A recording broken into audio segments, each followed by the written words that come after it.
All right. Hello, everybody. My name is Emily Santiago, and we're really excited to have Dr. Ileana Hilton here today as our trauma-informed guest lecture series at the Center for Cognitive Diversity. Dr. Hilton is a bilingual consultant, coach, and advocate. She'll be speaking to us about using a trauma-informed lens to support refugee and immigrant students.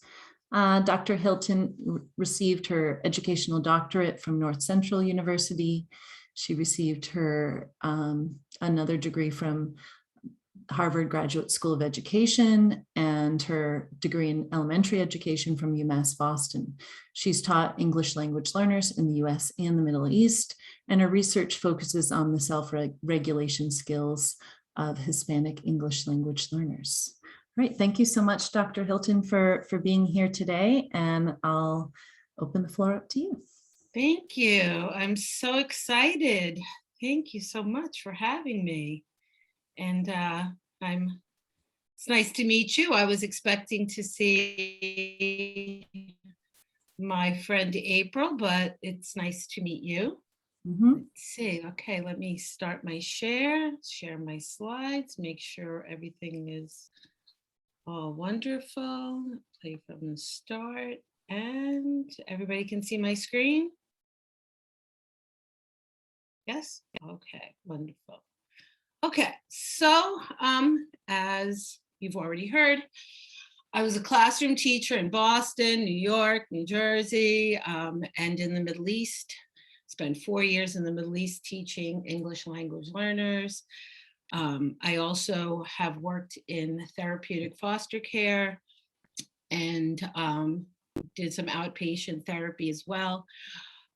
So trauma, I was doing trauma-informed learning before it was even trauma-informed learning. And it was really baptism by fire.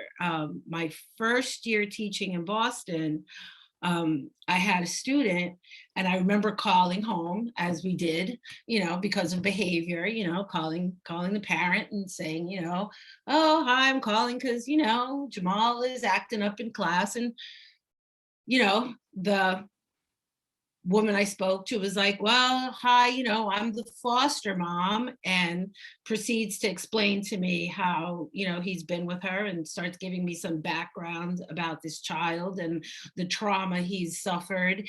And I'm just, I'm a brand new teacher, and I'm just on the other end of the phone like, oh my goodness, like, what do I do with this?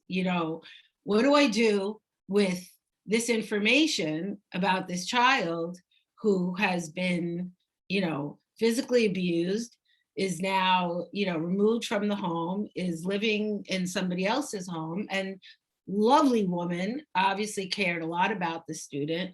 And so, I just built a relationship with her. Obviously, like, my heart just went out to him, and of course, just loved him more than anything else, and just really like started a bond with him, and just tried to help him as much as I could. Unfortunately, he wasn't the only one in my class. And over the next 10 years or more, working in Boston and in New York City, I had many foster children, and they just took a special place in my heart.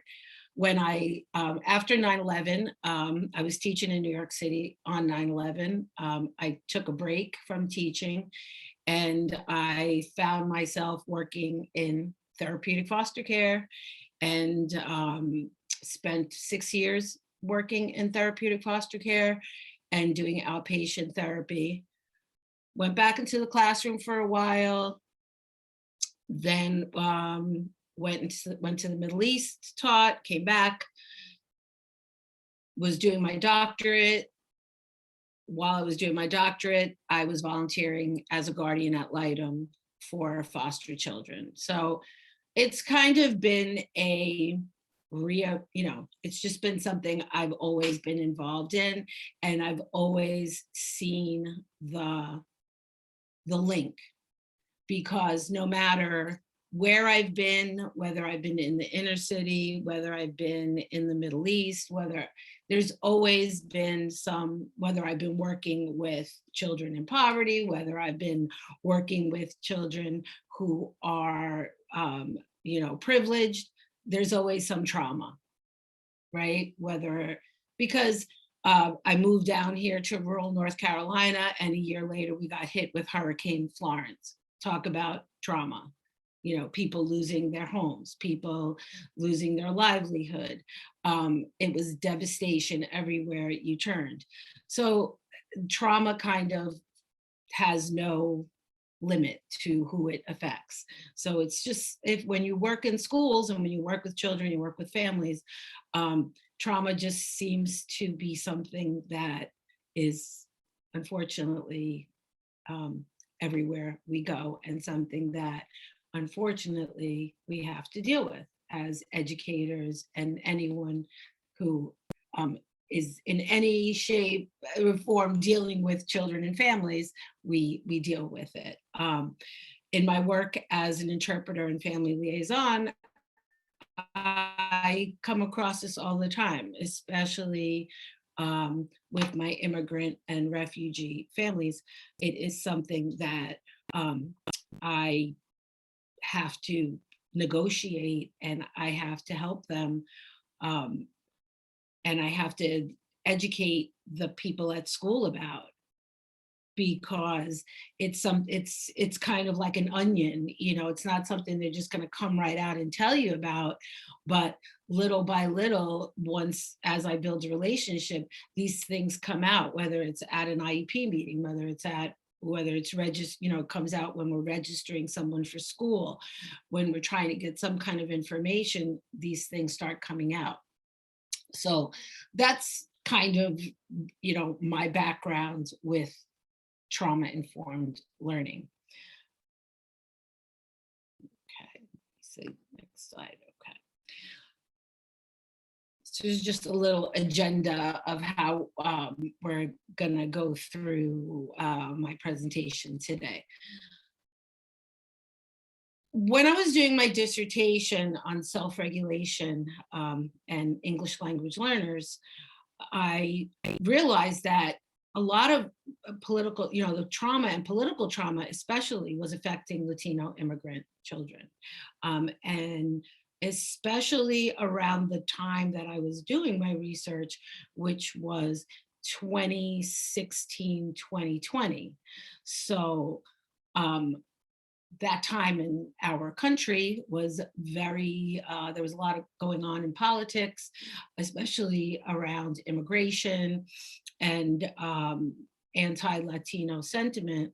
And so there was a lot of research coming out, and I realized that a lot of it was affecting all children, but especially like young children coming in. And when I did my research and I interviewed teachers, a lot of interesting things came up. So I just want to kind of touch upon my research and then talk about unaccompanied minors, US policy, Central America especially, and then our court stressors, and then how looking at unaccompanied minors through a trauma-informed lens. Okay. All right, so my research found that 47% of all US immigrants are Latino, and 11 million of them are either unauthorized or undocumented. So over 1 million of them. So if 47% of all immigrants in the United States are Latino, and over 11 million of them are unauthorized or undocumented, that's a lot of people that we are dealing with, right, who have these issues. Over 1 million children born in the US have a parent who are undocumented or arrive as undocumented or as unaccompanied minors. So that, again, we're talking a lot of people. Executive Order 13767 that was in 2017, that legalized the massive deportations and stricter border controls. And so that fear of deportation and harassment and just all of that was going on in our country, and you can see from some of the pictures, and none of us were living underneath a rock during this time. We've seen these depictions on social media, we've seen this on the news, and in some of these things that were going on in our, maybe even in our own communities, were causing a lot of stress for children and adults. Parents were afraid to drop their kids off at school. Children were afraid that to even go to school. There were cases where we had kids who were being chronically absent. They were afraid to go to school because they were afraid that when they got home, their parents weren't going to be there. Parents weren't going to PTA meetings, weren't going to the schools for meetings, whatever, because they were afraid that ICE was going to be at the school to pick them up. There was a lot of fear, a lot of stress. And then also too, people who were leaving their countries were leaving because they had experienced political and social turmoil, whether it be war, whether it be violence. So just a lot of trauma, whether it be stateside or from their country. So how, what does trauma do? How does it affect children and learning, right? You guys are all studying this, so you all know, right? That chronic stress impairs learning, that a lot of the, that stress manifests itself with a lot of the same symptoms of PTSD, that, the negative effects of it. So anxiety and, negative behaviors and withdrawal, and it makes children vulnerable to worry and anxiety, and it hinders their capacity to learn, and they become socially withdrawn, and just it can alter their cognitive and emotional regulation. It affects them, it affects learning, and it affects their health. It affects a lot of their well-being and their development. And so this is something that educators and anyone who's involved with young children, this is something that we have to address. It's something that affects them. It's something that affects the families. So it's something, that we obviously need to take seriously, and it's something that we have to address.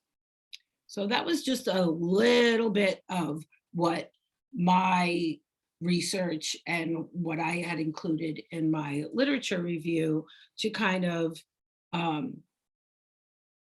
give a background to things that I felt were important to address and look at when we were looking at young children and learning, and things that affect their self-regulation and their learning of English. Okay, so I saw this the other day, and I just thought this was great because I just came across this, I think, on social media somewhere, and I need to look up Dr. Ross Green, but I just thought this was great because actually, yeah, after you, we're having a capstone with Sophia, and she's presenting on Dr. Ross Green's model, collaborative problem solving. So it fits very well. Oh, really? Yeah. Oh, I have to, yeah, I came across this and I was like, I need to use this. I have to stick this in somewhere because it's like, right. It's, we do tend in schools to punish children for things, especially young children, for things that are out of their control, right? And when we look at all those behaviors and that are manifested through trauma, we're punishing them for things that are out of their control, and we shouldn't be, right? And we shouldn't give them a sticker. We really need to look at more trauma-informed practices. Okay. So moving on to like unaccompanied minors, right? So what is an unaccompanied minor, right? So we see lots of things on the news and with children in cages and all this stuff, right? So an unaccompanied minor is basically, so there's two definitions, right? So there is the McKinley-Vento definition. I don't know if I skipped I might have skipped a slide, but so there's the unaccompanied is a child who crosses the border, might be with a relative, might not be with a relative, right? Gets apprehended by Department of Homeland Security and either lives alone or with someone other than a parent or guardian. And then unaccompanied has no lawful status in the United States, is under 18 and has no legal guardian in the United States. So with McKinley-Vento, they're basically considered homeless. And so it's kind of like a different status, but it's basically the same when they're, you know, when they don't have the parent or relative, yes, they're under McKinley-Vento, they have some more benefits, but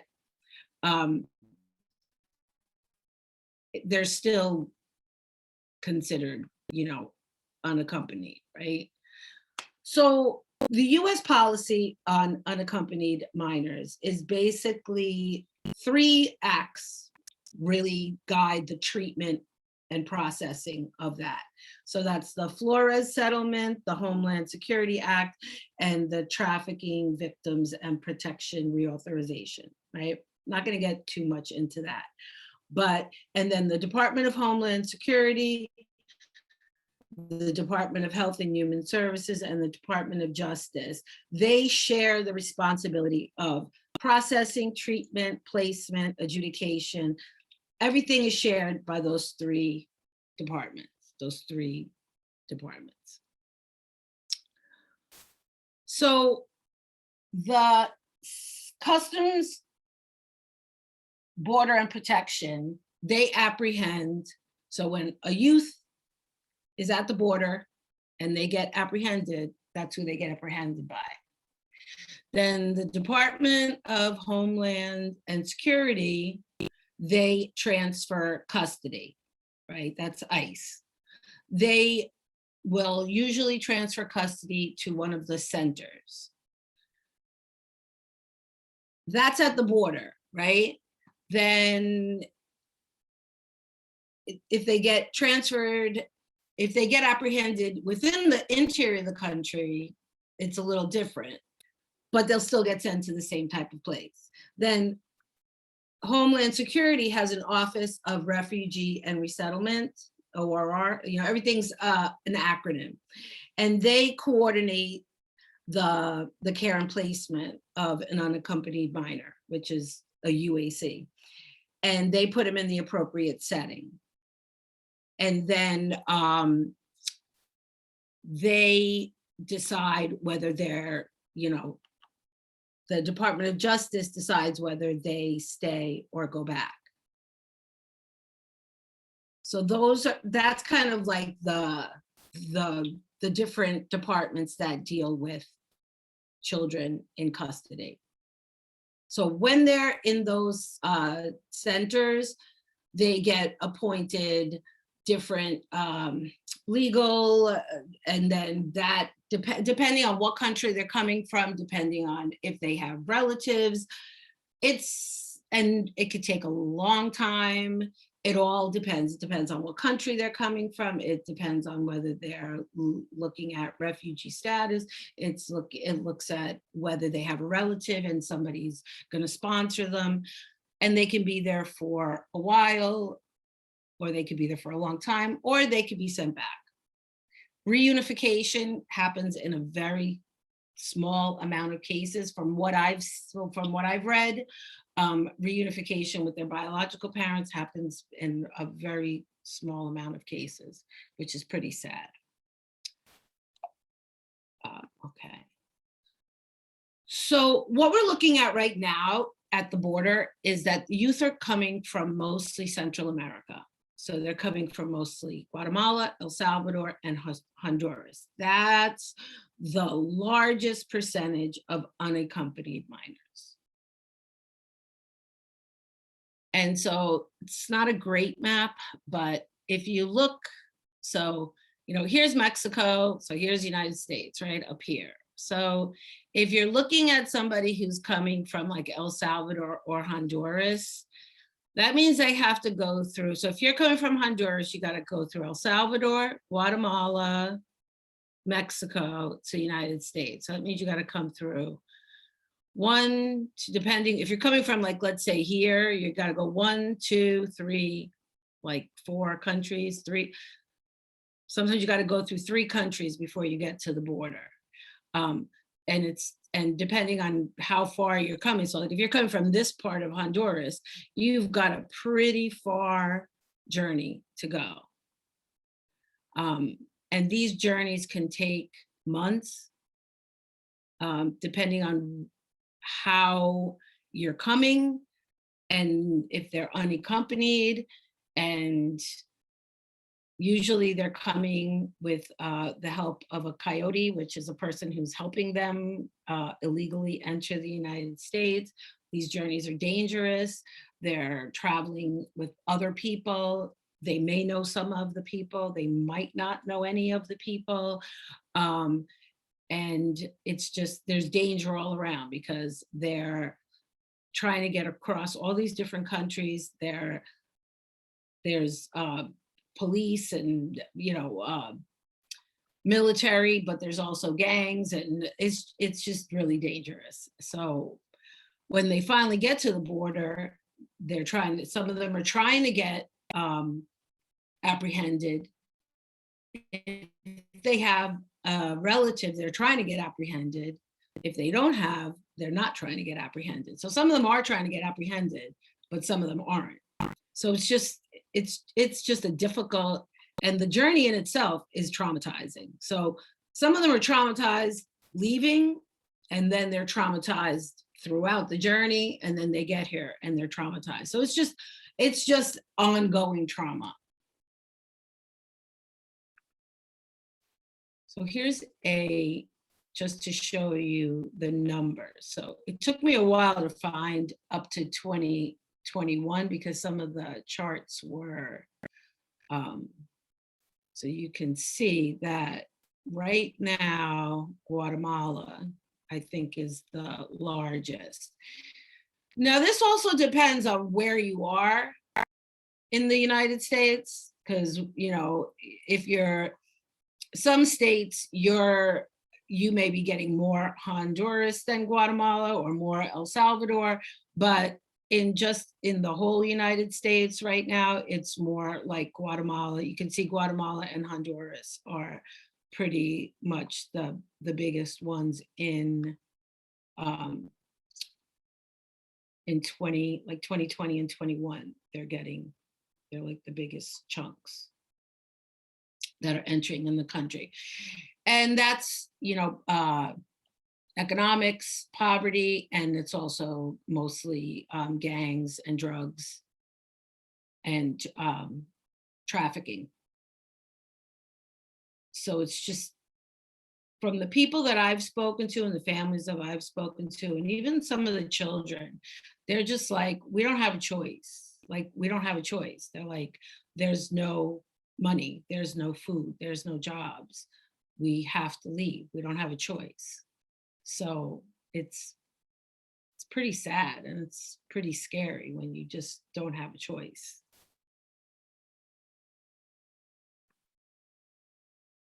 So some background information on Central America. So even though some of the schools are free in Central America, parents still have to pay for uniforms and textbooks.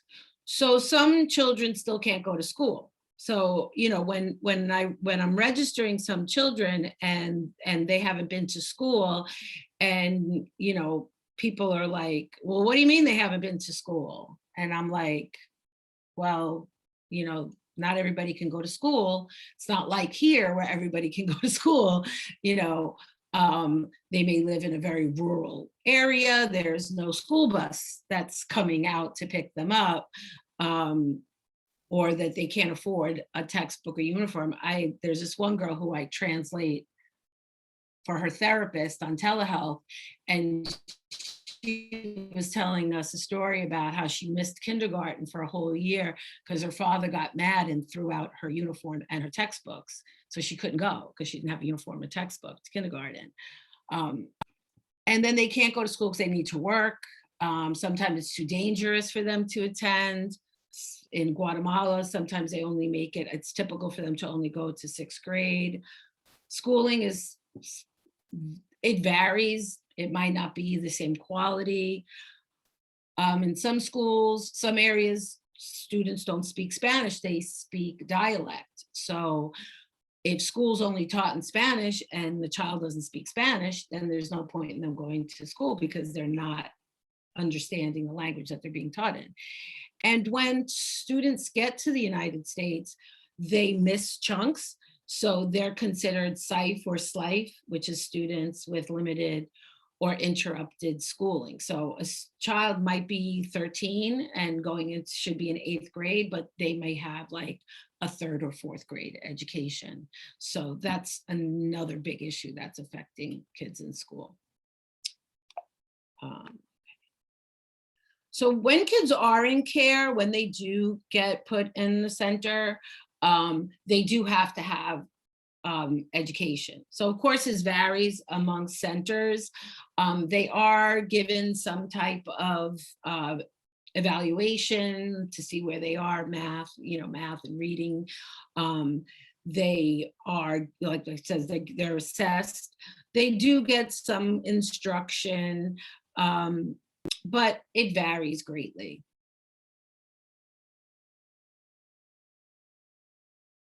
And so these are like all the core stressors that a lot of these children are dealing with, right? So they're dealing with trauma, they're dealing with isolation because they're alone. They've left their families, they've left their homes. Now they've got to acculturate, right? They've got to resettle. So they're dealing with all these stressors.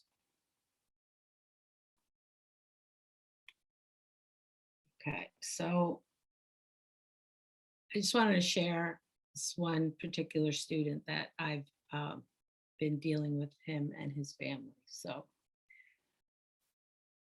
Alex. So Alex's story. So Alex is a 12-year-old male from Honduras who was living with his father since, his whole life.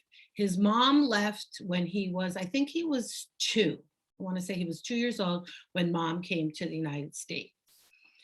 Mom ended up staying in the United States and he stayed with his dad in Honduras. Mom was paying for his education, was paying for him to go to school in Honduras. He witnessed his dad being murdered. And so he went to go live with his grandparents. And so mom decided to send for him. So mom, now this is the story I heard from him. So it could, we'll take everything with a grain of salt, but he was pretty eloquent when he was telling me this story. So mom paid the coyote to arrange passage for him to get from Honduras to the United States. So he traveled alone. 12 years old, he traveled alone. He said he traveled by cars, many different cars. So remember, we looked at the map. So he had to go, from Honduras, from Honduras to Mexico to the border, right? He was apprehended at the border, and he was taken to a center in Virginia, and he spent 6 weeks at the center in Virginia. He didn't speak any English, and he did get some, schooling. He said it was fun. He got to go to the movies, so he thought that was great. and there was someone there who spoke Spanish, so he was able to communicate with one of the workers there. So when mom registered him at school, I helped her register him. And when asked if he had an IEP, mom said that he did have learning difficulties, that he did not know how to read. So mind you, he was 12 years old. He had finished 6th grade. She said she'd paid for school in Honduras and that he was receiving help at school, and that he was also seeing a psychologist because he had emotional issues. Obviously, he didn't have any paperwork because he was an unaccompanied minor. He crossed the border. He didn't have any paperwork. So of course that was an issue because we didn't have any paperwork. Then we registered him. I let everybody know, and they said, okay, we're aware of this. Okay. But as many of you might know, there's the whole 90 days, right? So if you don't have an IEP coming in, there's a 90-day period where teachers have to assess, do interventions before you can be, before they can do any kind of testing for EC. Also, if you are ESL, they have to rule out that it is a language issue. Okay, so within this time, there was an incident where it was said that he had said that he was going to rape someone. No one could say that they heard him say it. They could only say that somebody said he said it. So the decision was made that they were going to shadow him, that somebody was going to shadow him, that he wasn't going to be alone, because they were concerned. And then also mom had given the paperwork from when he was in detention, turned in all that paperwork. And in that paperwork was his psychological evaluation, right? So the psychological evaluation that they had done when he was in the detention center had showed that he had a history of trauma. He had attempted suicide, he had paranoia, hallucinations, delusional thoughts. The psychologist had diagnosed him with adjustment disorder, unspecified, and a possible intellectual disability. When he was discharged from custody, it was contingent upon him getting psychological counseling. Mom was 8 months pregnant at the time. And so she had not applied for Medicaid, and he didn't have any insurance. So she had not gotten any therapy, right? So I had told mom, you could most likely get him like an emergency Medicaid and get, get him some therapy.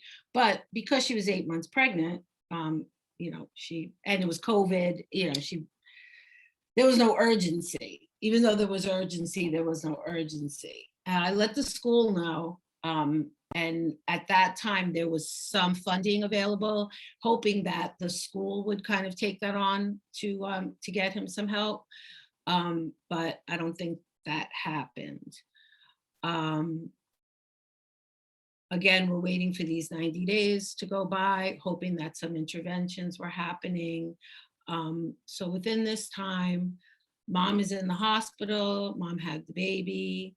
A second incident happened. Again, I believe with him saying that he was going to do something to somebody. And he was suspended.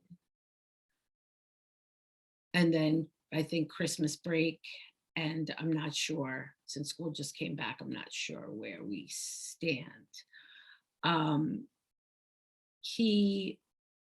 It also had come to light in a conversation he had with someone who worked in the office that the stepdad and the mom there might be some DV in the home, and that mom had said to him that they may be leaving once she had the baby.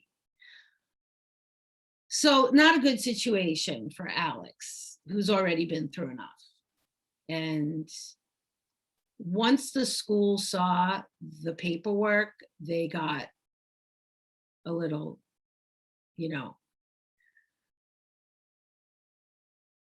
worried, but worried more about the other children, I think, and not so worried about him, which is why I think they rushed to suspend. But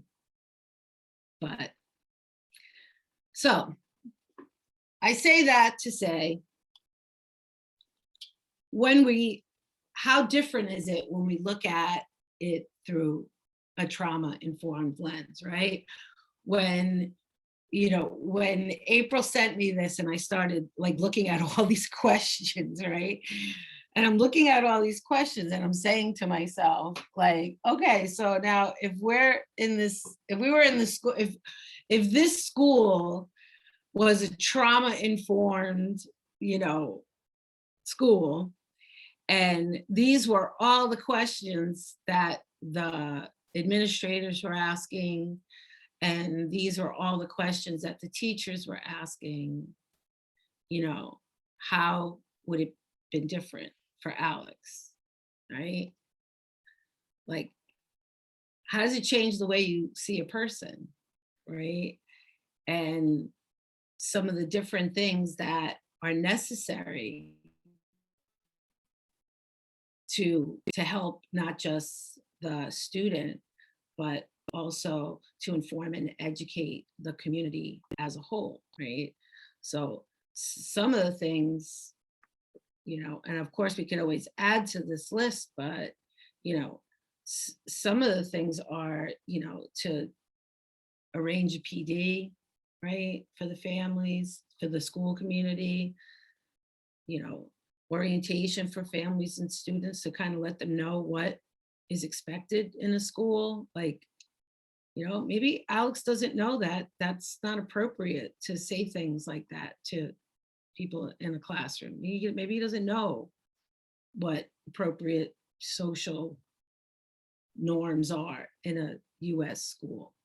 It's quite possible that may have happened to him. I think when children say things, it might come from their own experience. Right, because in his paperwork also, it had come out that he was sexually active.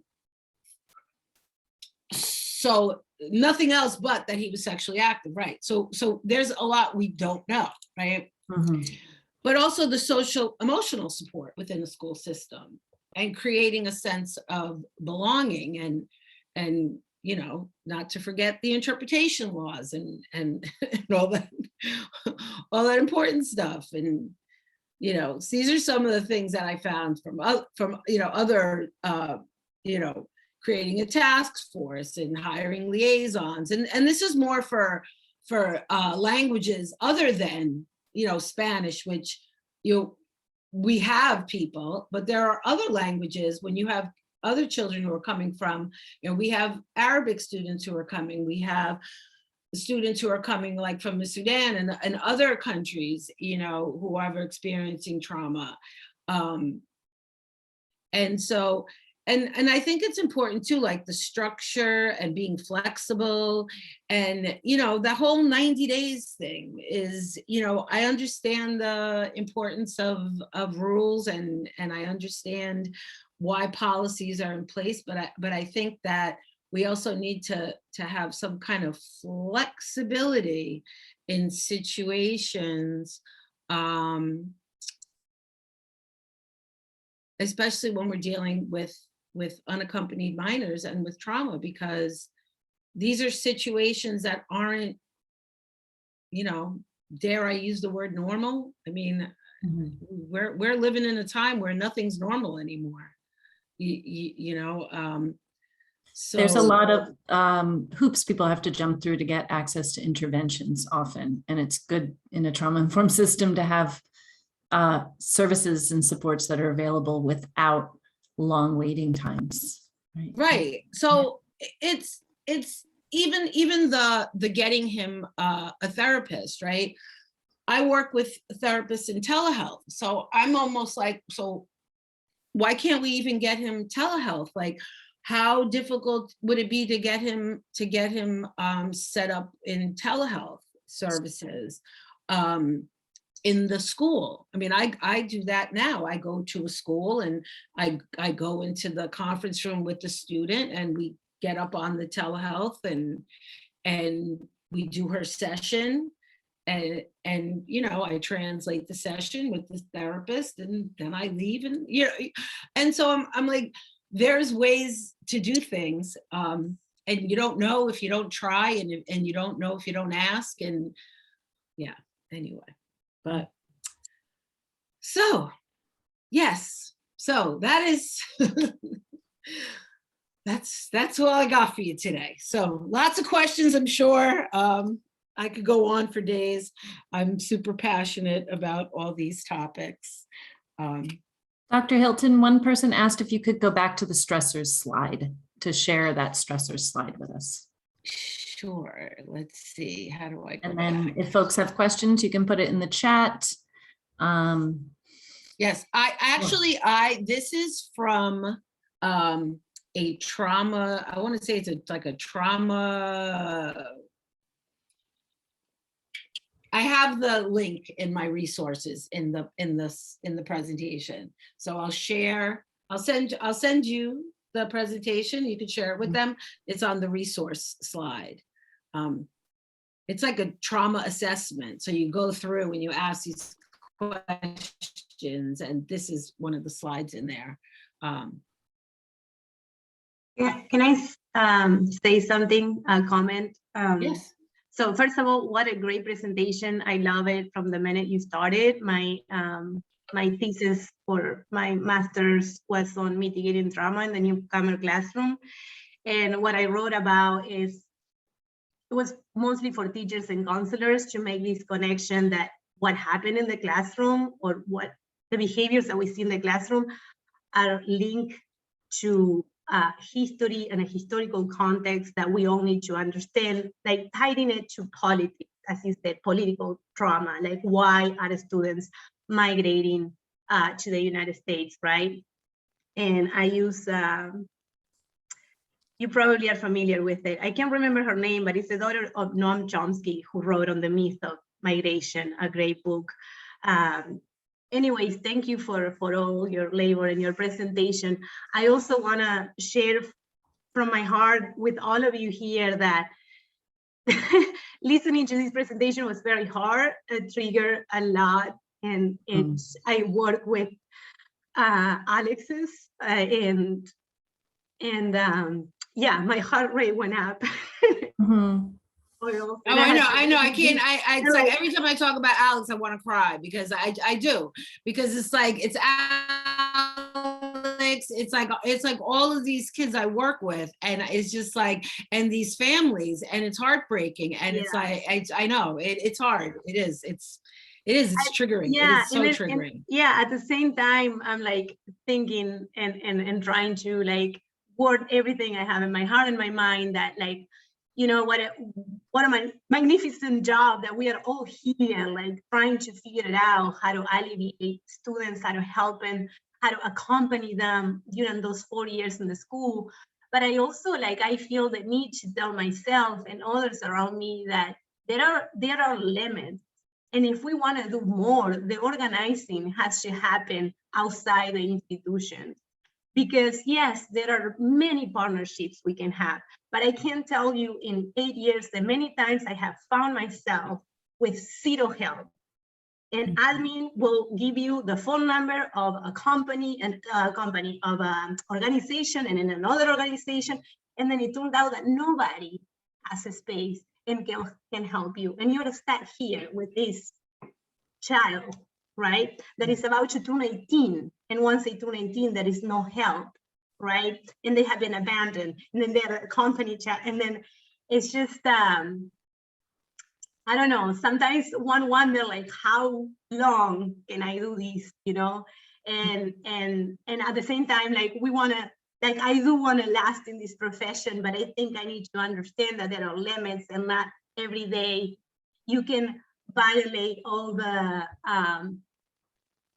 like all the protocols and bring the child home. Like, you can't always do that, you know, also because one has a family, right? And one has a life, and one has, Oh, my heart. Yes. Yes.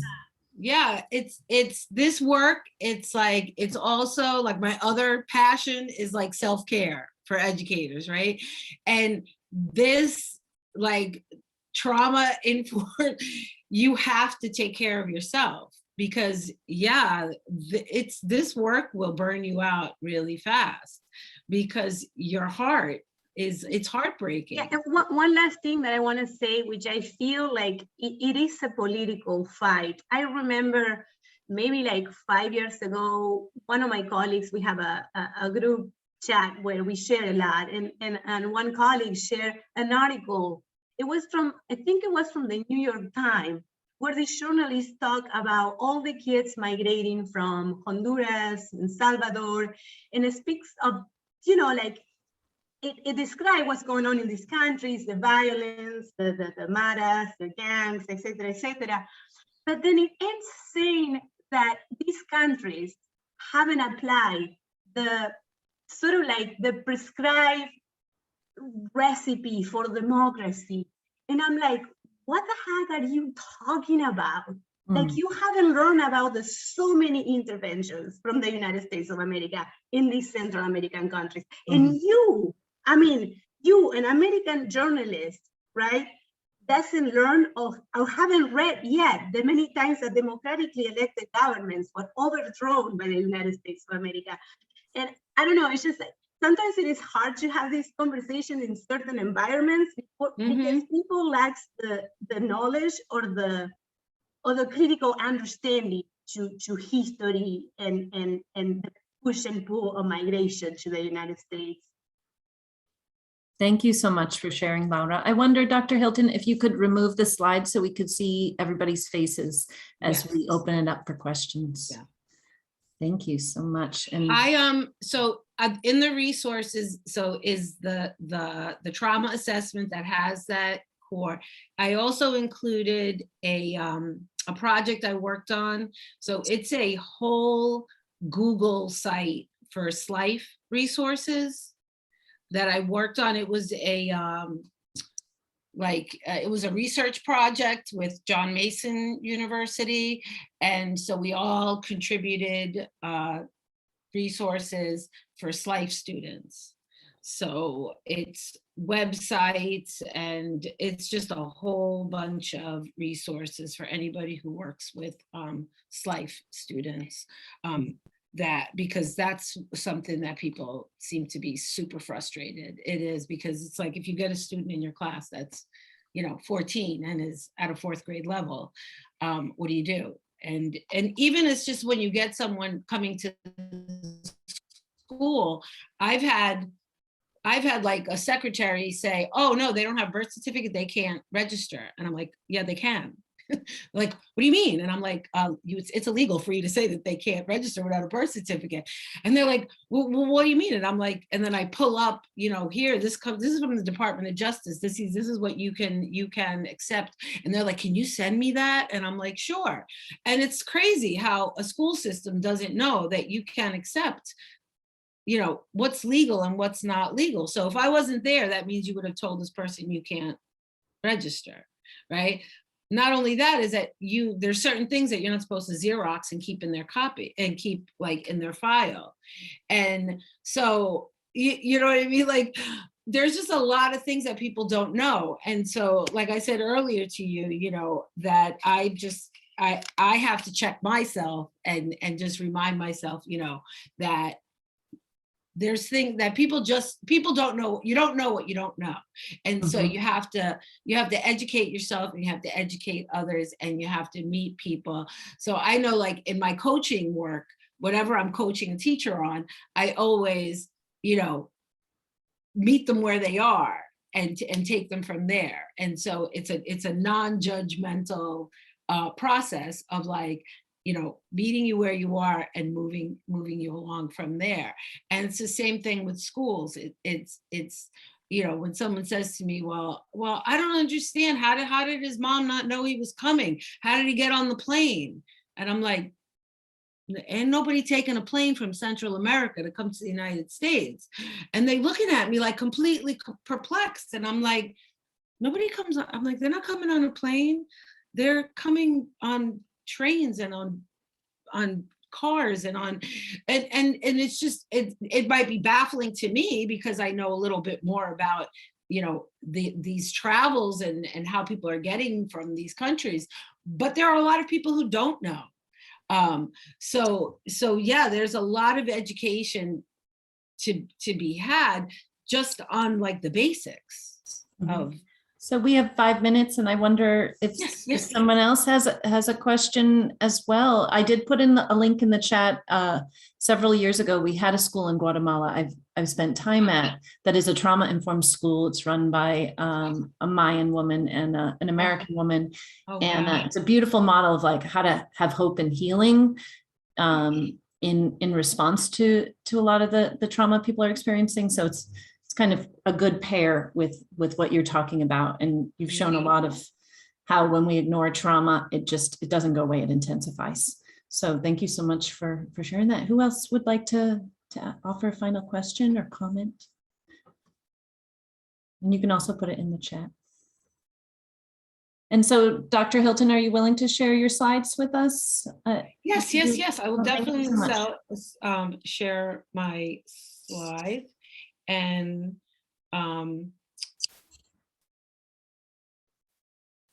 I will, what's the best way to do that? You can give it to me and I'll email it to everybody. Okay. Yeah, I have all my contact information is on there too. So please feel free to reach out. I have my website on there, my Gmail, my IG. So yes, please reach out. I would love to hear what you're all doing. I'd love to hear you see your capstone projects. Like I love all this trauma-informed stuff. I think it's great. Like I said, I've had my finger in this throughout the years in one way or another. And it's something that's super close to my heart. And I really enjoyed. And I'm so interested in this project too. I mean, April has talked about it,